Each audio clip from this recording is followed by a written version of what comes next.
Hi అండి. ఈ uncle uncle uncle అనే విషయం గురించి మీతో మాట్లాడాలని.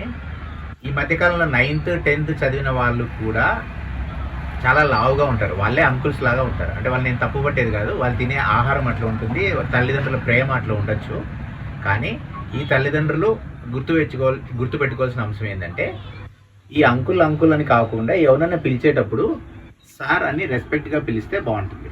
అట్లే టీనేజర్స్ అయితే ఇంకా చెప్పాల్సిన అవసరం లేదు. వాళ్ళు నిజానికి 90% అంకుల్స్ ఉన్నట్టే ఉంటారు, వాళ్ళ హెయిర్ స్టైల్ కానీ అన్నీ చూస్తే. కానీ వాళ్ళని వేరే వాళ్ళని సంబోధించేటప్పుడు మాత్రం వాళ్ళకన్నా చిన్నగా కనిపిస్తారు, వాళ్ళని కూడా అంకుల్ అంటారు వీళ్ళు. పెళ్ళి అయితే చాలు, పెళ్ళి అయి కొత్తగా ఉన్న వాళ్ళు టీనేజర్ కంటే ఇంకా బాగుంటారు, అయినా కానీ వాళ్ళని అంకుల్ అంటారు.